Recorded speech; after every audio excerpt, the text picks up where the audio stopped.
प्रिय विद्यार्थियों,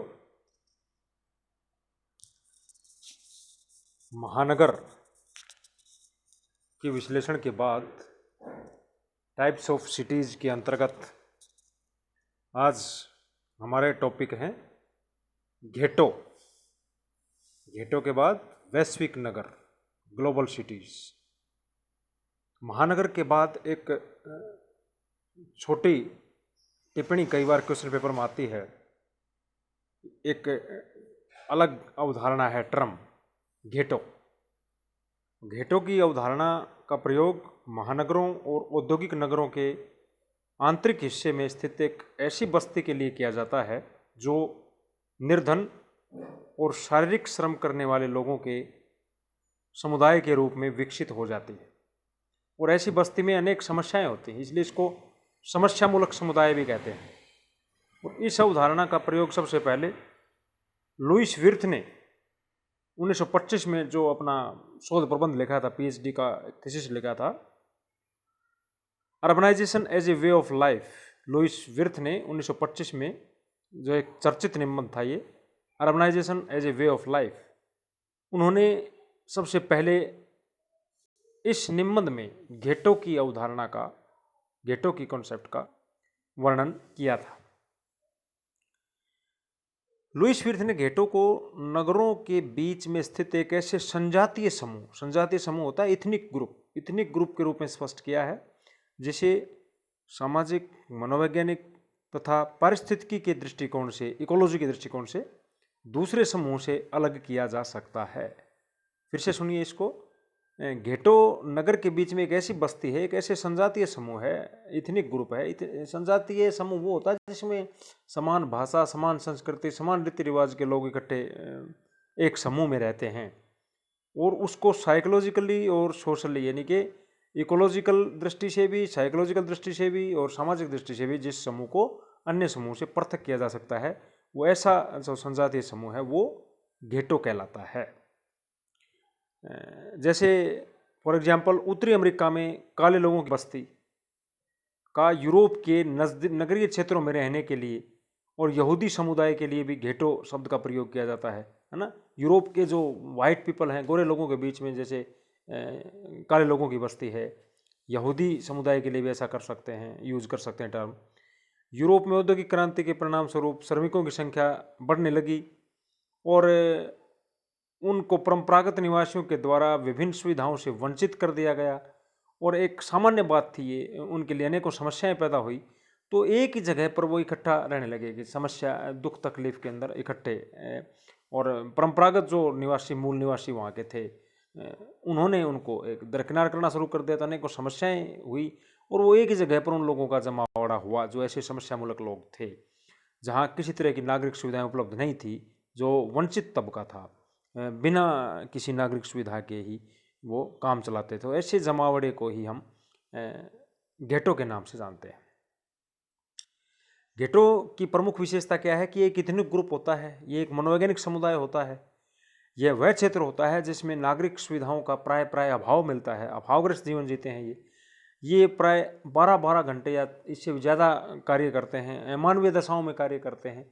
मतलब ये है कि ये समस्यामूलक समुदाय है और इकट्ठे एक जगह पर रहते हैं, प्राय केंद्रीय स्थिति रहती है इनकी। जैसे ओल्ड सिटीज़ के अंदर जब ट्रेडिशनल, परंपरागत मूल निवासी जो हैं, उनके द्वारा इनको बहिष्कृत किया जाता है, इग्नोर किया जाता है, तो एक जगह पर इकट्ठा रहना शुरू कर देते हैं।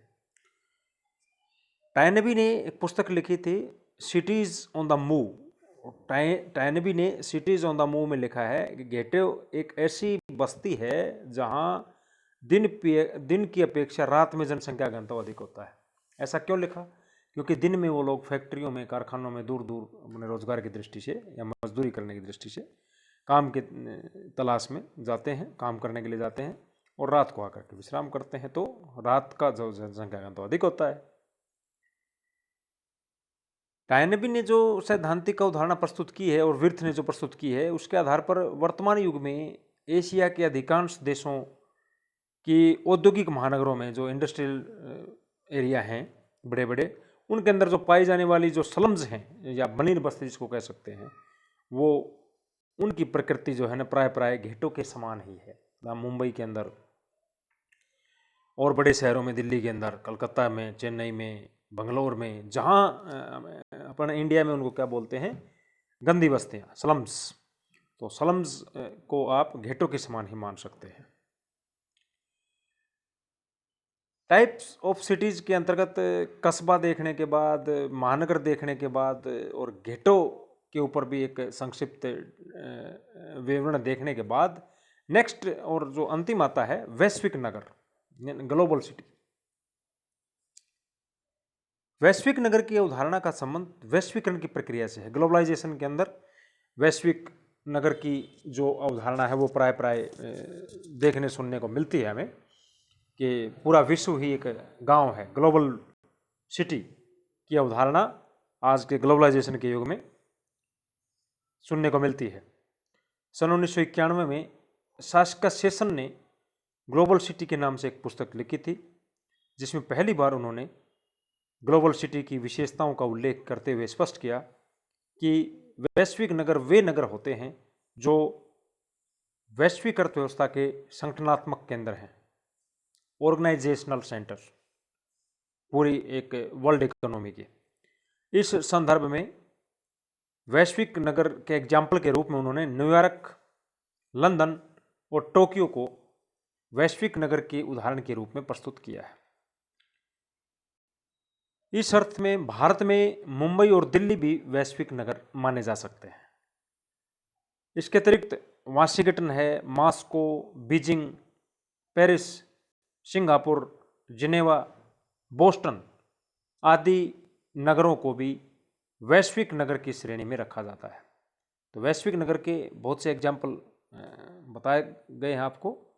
तो शुरू में जो न्यूयॉर्क सबसे बड़ा वैश्विक नगर के रूप में, जो बड़े बड़े ऊपर विवरण में आया है कि वर्ल्ड इकोनॉमी, वैश्विक अर्थव्यवस्था के जहाँ केंद्र होते हैं, अंतर्राष्ट्रीय केंद्र होते हैं, अंतर्राष्ट्रीय संगठनों के मुख्यालय होते हैं, ऑफिसेज होते हैं, तो ज़्यादातर आपके वाशिंगटन, पेरिस, बीजिंग और आपके जिनेवा के अंदर मिलेंगे, आपको न्यूयॉर्क के अंदर मिलेंगे सबसे ज़्यादा। तो इस तरह से New York, London, Tokyo, Washington, Moscow, Beijing, Paris, Singapore, ये वैश्विक नगर के उदाहरण हैं। वैश्विक नगर की प्रकृति को समझने के लिए संक्षेप में वैश्वीकरण की प्रक्रिया को समझना आवश्यक हो जाता है। वैश्वीकरण जो 90 के दशक के बाद जो चीज़ें आई थी, एलपीजी के नाम से जिसको विख्यात है, जो एक terminology LPG, liberalisation, privatisation, globalisation. वैश्वीकरण परिवर्तन और एकीकरण की एक ऐसी प्रक्रिया है जिसे 1990 से विशेष प्रोत्साहन मिलना प्रारंभ हुआ था। आर्थिक रूप से वैश्वीकरण का तात्पर्य विश्व की अर्थव्यवस्था को एक ऐसे एकीकरण से है जिसके अंतर्गत विभिन्न देशों के बीच पूंजी का, विभिन्न उत्पादों का मुक्त प्रवाह होने लगता है।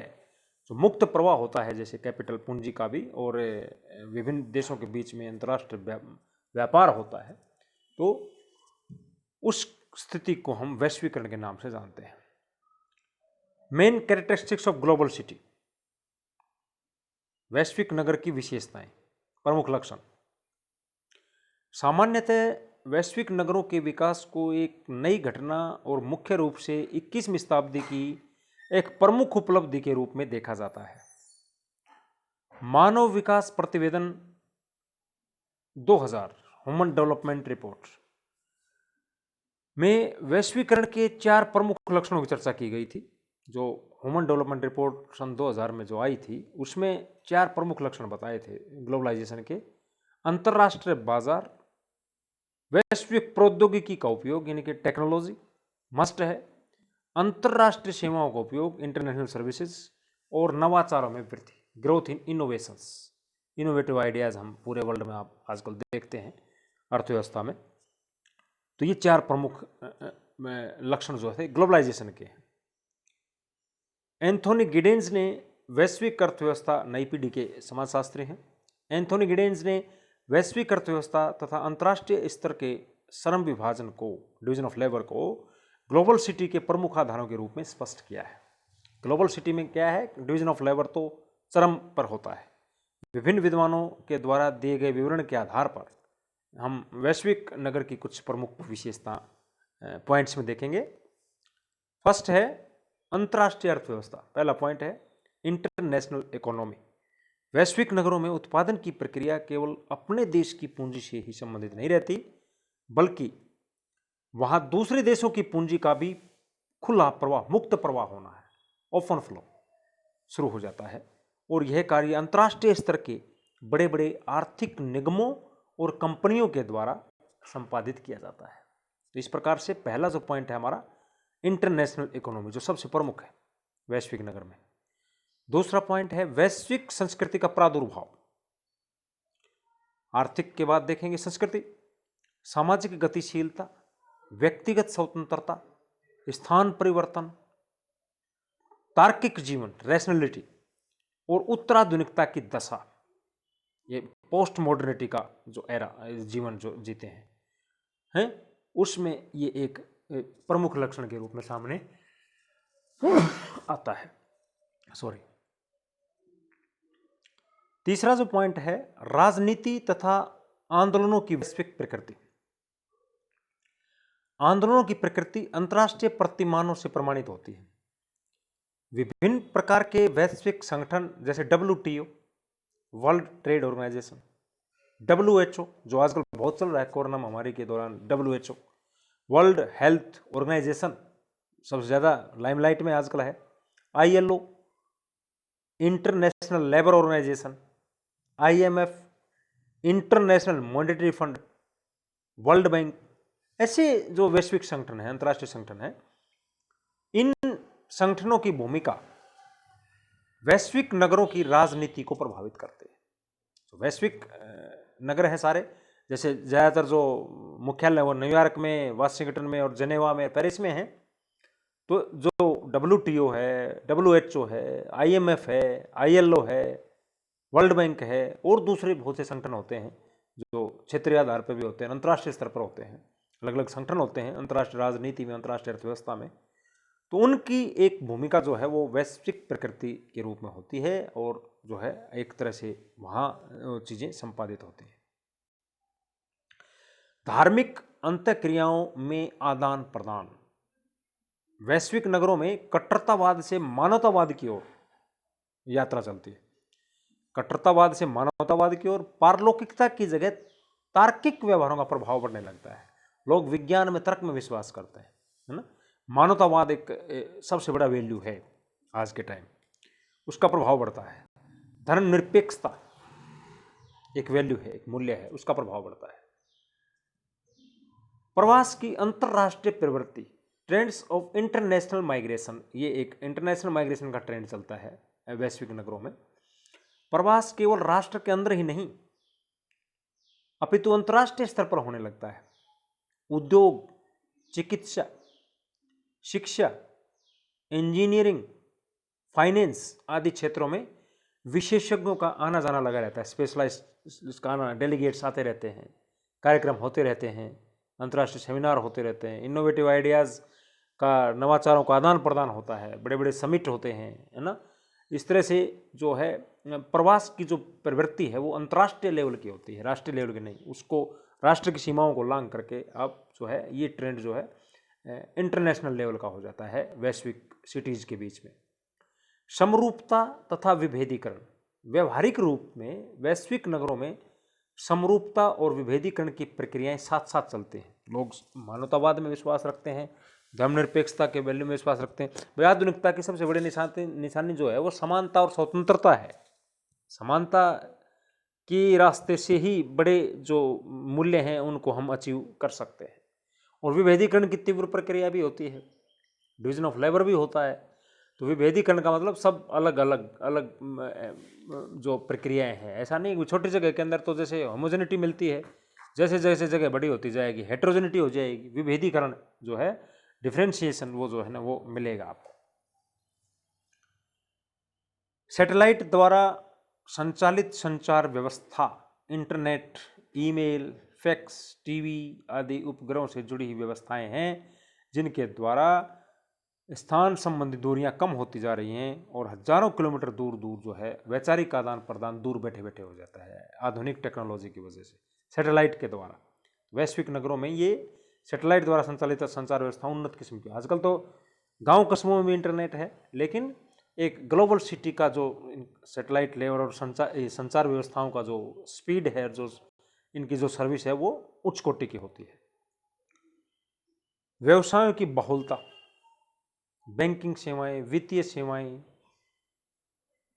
IITs, IIMs, ऐसी सेवाएं जो हैं जिनसे प्रशिक्षण प्राप्त लोग इनके अंदर बसना पसंद करते हैं। जो IIT क्वालिफाइड लोग हैं, IIM क्वालिफाइड लोग हैं, बैंकिंग सेक्टर के लोग हैं, इंश्योरेंस सेक्टर के लोग हैं, अन्य फाइनेंशियल ऑर्गेनाइजेशंस के अंदर काम करने वाले लोग हैं, वित्तीय संस्थाओं में, संगठनों में, वो जो है उनकी जो चॉइस होती है वो वैश्विक नगरों में बसने की चॉइस होती है, वहाँ पर निवास स्थान करने की चॉइस होती है। आधुनिक युवा जो है छोटी जगह पर नहीं रहना चाहते। आप जिस हिसाब से जितने ज़्यादा आप कुशल होंगे, वहीं बाहर आपका महानगर से निकल करके और उनकी परिधि को लांग करके वैश्विक नगरों के अंदर जो है आपका एक्सपोजर ज़्यादा होगा, डेवलपमेंट ज़्यादा होगा। जनसंख्या का आकार और घनत्व, वैश्विक नगरों में जनसंख्या घनत्व सब सर्वाधिक होता है। जैसे दिल्ली के अंदर 11,320 घनत्व है, जनसंख्या घनत्व 11,320। इसका प्रमुख कारण है आर्थिक साधनों की प्रचुरता और बड़े बड़े उद्योग धंधों का जो वहाँ का एस्टेब्लिशमेंट। उद्योग धंधे कहाँ स्थापित होते हैं, वहाँ जनसंख्या ज़्यादा जाएगी। जहाँ रोजगार की संभावना ज़्यादा है, वहाँ जनसंख्या का जमावड़ा ज़्यादा होगा। इसलिए वैश्विक नगरों में जो है जनसंख्या का जो घनत्व है, आकार है, वो अधिक होता है। वैश्विक नगर की कुछ प्रमुख विशेषताएं थी। ग्लोबल सिटी का जो आपने देखा है, एक तरह से वैश्विक नगर की आर्थिक और सांस्कृतिक संरचना के आधार पर अनेक शंकाएं भी पैदा होती हैं आज के समय में। यह कहा जाता है कि ये पश्चिमी देशों द्वारा विकसित एक नई किस्म का उपनिवेशवाद है, कॉलोनिज्म जो पहले होता था, ब्रिटिश कॉलोनिज्म। वस्तुतः वैश्विक नगरों की प्रकृति भारतीय समाज के लिए सकारात्मक और नकारात्मक दोनों ही प्रकार की है। वो एक अलग विषय है कि वैश्विक नगर हमारे लिए फायदेमंद है या नुकसानदायक है, वो अलग बहस होती है, पक्ष में तर्क विपक्ष में तर्क। तो वैश्विक नगर का अर्थ और वैश्विक नगर की परिभाषाएं और वैश्विक नगर का जो लक्षण और विशेषताएं हैं, वो आशा है कि आपको समझ में आई होंगी। तो इस तरह से टाइप्स ऑफ सिटीज के अंतर्गत हमने देखा है नगर का सबसे छोटा रूप कस्बा, कस्बा और शहर आपने पहले वीडियो में देखा था। दूसरे वीडियो में हमने देखा था महानगर, और आज तीसरा वीडियो जो है टाइप्स ऑफ सिटीज के अंतर्गत जो है ये इसकी टाइप्स खत्म हुई एक तरह से। ये घेटो और जो वैश्विक नगर है, ये इसका तीसरा टाइप था। Thank you.